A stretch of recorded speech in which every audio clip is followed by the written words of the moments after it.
The actual enactments of the battle between Orangda and Barong usually, though not inevitably, take place during a dead temple's birthday ceremony. One villager, a man, dances Orangda, donning the fierce mask and repulsive costume.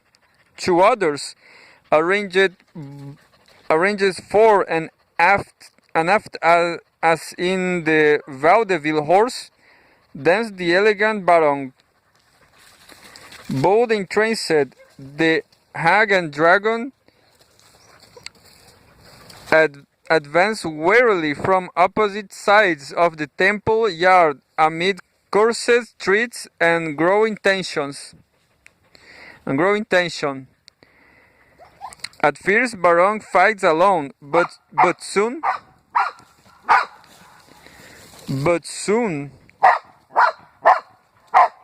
members of the audience begin falling involuntarily. Tommy!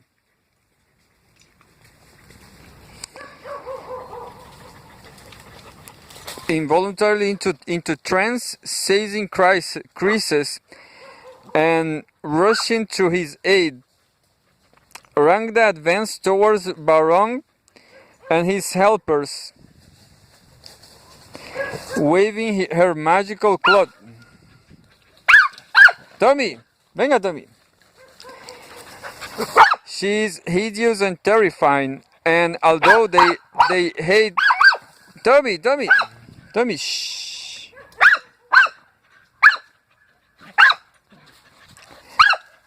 Although they hate her. Tommy!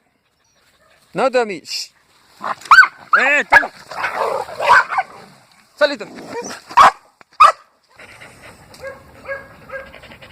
At first, Barong fights alone, but soon members of the audience begin falling involuntarily into trance, seizing creases, and rushing to his aid. Rangda advanced toward Barong and his helpers, waving her magical cloth. She is hideous and terrifying, and although they hate her with a terrible rage and want to destroy her, they fall back. When she held at bay by Barong's Sakti, then turns away, she suddenly becomes irresistibly attractive. At least, so my informant reported, and they advanced on her eagerly from the rear, sometimes even trying to mount her from behind. But with a turn off her head and touch of her cloth, they fall helpless into a coma. Finally, she withdraws from the scene undefeated, but at least checked, and Barong's desperately frustrated assistants burst into wild self-destructive rages, turning their creases ineffectively because they are in trance against their chests, desperately hurling themselves about, devouring live shakes, and so on. From the long moment of tremulous expectancy which precedes the initial appearance of Orangda, of his final dissolution into an orgy of futile violence and degradation, the whole performance has a most uncomfortable air of being about to descend at any moment into sheer panic and wild destruction. Evidently, it never does, but the alarming sense of touch and go with the diminishing band of the entranced desperately attempting to keep the situation minimally in hand is altogether overwhelming, even for a mere observer. The razor dim dimensions of the line dividing reasons from unreasons, eros from thanatos, of the divine from the demonic, could hardly be more effectively dramatized. the rationalization of Balinese religion. Except for a few odd spores of limited consequence, such as Baha'i or Mormonism, and leaving aside as equivocal cases the so-called political religions such as communism or fascism, no new rationalized world religions have arisen since Mohammed. Consequently, almost all of the tribal and peasant peoples of the world who have shed, to whatever degree, the husk of their traditional faith since that time have done so through conversation to one or another of the great missionary religions, Christianity, Islam, or Buddhism. For Bali, however, such a course seems precluded. Christian missionaries have never made much progress on the island, and connected as they are with the discredited colonial regime, their chances will not seem poorer than ever. Nor are the Balinese likely to become Muslims in large numbers, despite the general Islamic of Indonesia. They are, as a people, intensely conscious and painfully proud of being a Hindu Islam in a Muslim sea, and their attitude toward Islam is that of the Duchess to the bug. To become either Christian or Muslim will be tantamount in their eyes to ceasing to the Balinese and indeed and occasional individuals who is converted is still considered, even by the most tolerant and sophisticated, to have abandoned not just Balinese religion but Bali, and perhaps reason itself. Both Christianity and Islam may influence further religious developments on the island, but they have virtually no chance of controlling them. Yet, that a comprehensive shaking of the foundation of the Balinese social order is, if not already begun, in the very immediate offing, is apparent of all sides. The emergence of the Unitary Republic and the enclosure of Bali as a component within it has brought modern education, modern governmental forms, and modern political consciousness to the island. Radically improved communication have brought increased awareness of and contact with the outside world, and provided novel criteria against which to measure the world both of their own culture and that of others. And the intolerable and the inexorable internal changes, increased urbanization, growing population pressure, and so on, have made maintenance of traditional system of social organization in unchanged form progressively more difficult.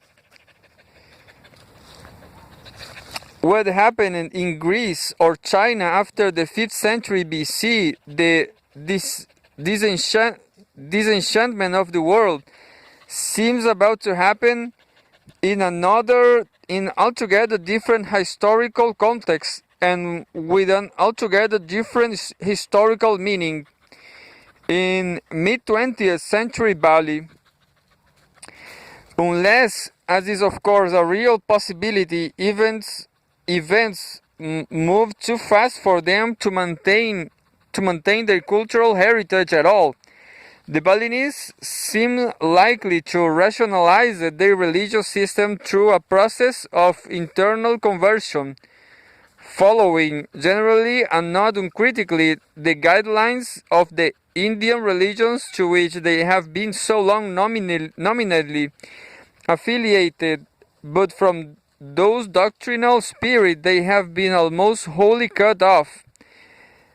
they seem on the verge of producing a self-conscious Baliism, which in its philosophical dimensions will approach the world religions both in the generality of the question it asks and in the comprehensiveness of the answers it gives. The questions, at least, are already being asked, particularly by the youth, among the educated or semi-educated youth men of 18 to 30 who formed the ideological vanguard of the revolution. There have appeared scattered but distinct signs of a conscious interest in spiritual issues of a sort of which still seems largely meaningless to their elders or their less engaged contemporaries. For example, one night at the funeral in the village where I was living, a full-scale philosophical discussion of such issues broke out among 8 or 10 young men squatted around the courtyard, guarding the corpse as the other aspects of traditional Balinese religion which I have described. Funeral ceremonies consist largely of a host of detailed little busy-work routines and whatever concern with first and last things that may stimulate is well submerged in a bustling ritualism. But these young men who involved themselves but minimally in all this, the necessary observances being mostly performed by their elders, fell spontaneously into a searching discussion of the nature of religion as such. At first they addressed themselves to a problem which has haunted the religions and the students of religions alike. How can you tell where secular custom leaves off and religion, the truly sacred, begins? Are all the items in the detailed funeral rite really unnecessary? Really necessary? Really necessary homage to the gods, genuinely sacred matters? Or are many simple human customs performed out of blind habits and traditions? And if so, how can you differentiate the one from the others? The one from the other. One man offered the notion that practices which were clearly connected with grouping people together, strengthening their bonds with one another. For example, the communal construction for the corpse litter by the village as a whole, or the king group's preparation of the body, were customs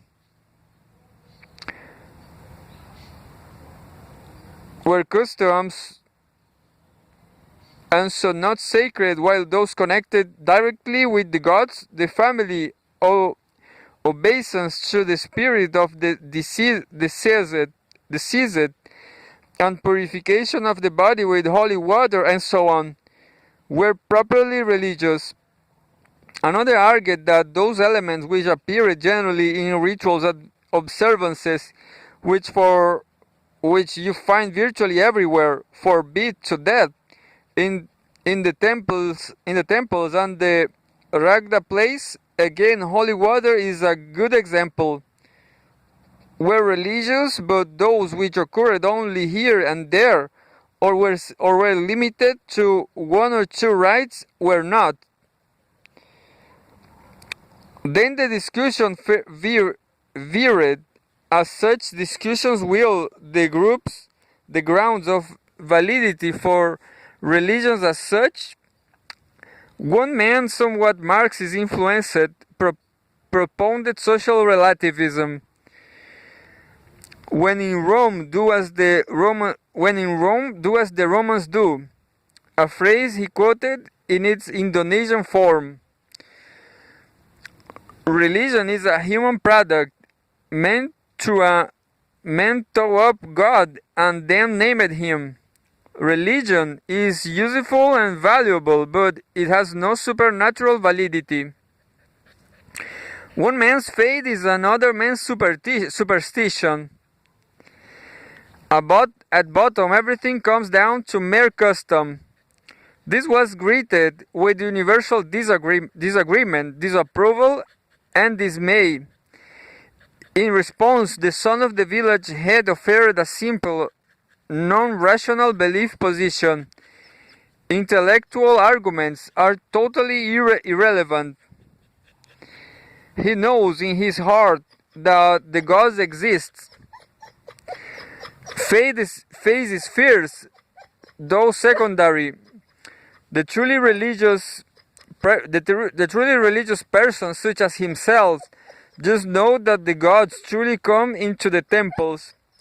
He can feel their presence. Another man, more intellectually inclined, erected, more or less on the spot, a complex allegorical symbology to solve the problem. Zeus. Thought feeling symbolized man becoming more like the gods and less like the animals who have fangs. This right means this, that this right means this, that. This color stands for justice, that for courage, etc.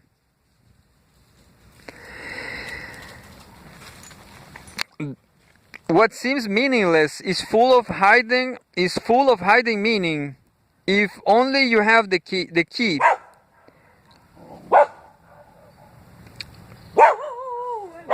A Balinese Kabbalist, yet another man, more agnostic, though not a disbeliever, produced the golden means for us.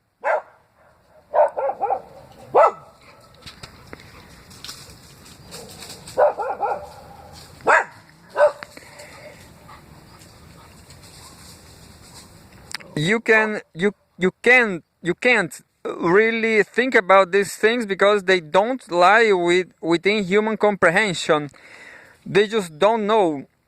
The best policy is a conservative one. Believe just about half of everything you heard. That way you won't go overboard. And so it went through a good part of the night. Clearly this young man, all of whom, save the village chief's son, who was government clerk in a nearby town, were peasants and smiths, were better Weberians than they knew.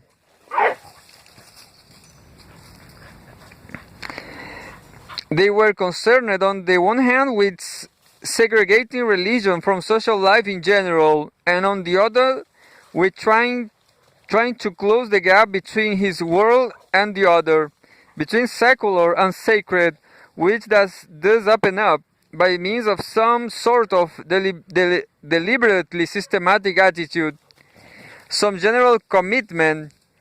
Here is the crisis of faith, the breaking of the myths, the shaking of the foundation in a pretty unvarnished form.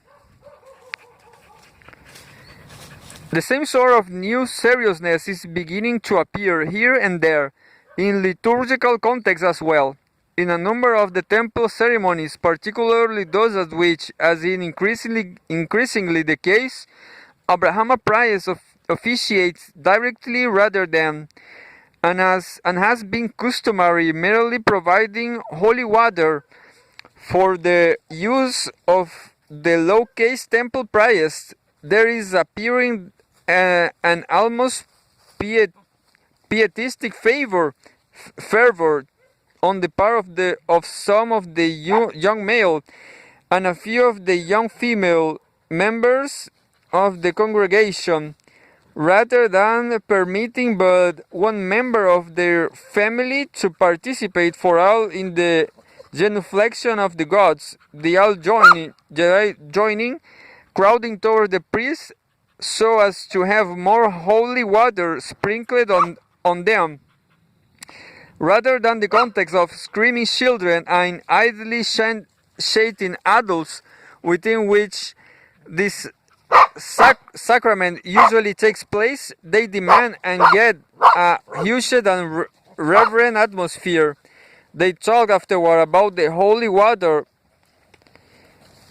not in magical but emotionalistic terms, saying that their inward unease and certainty is cooled by the water as it falls upon them, and they too speak of feelings of feeling the gods. They feeling the God's presence directly, immediately. Of all of this, the older and the more traditional can tell little. They look on it as they themselves say, like a cow looking at a gamelan, as at a gamelan orchestra with a uncomprehending, bemused, but in no way hostile astonishment.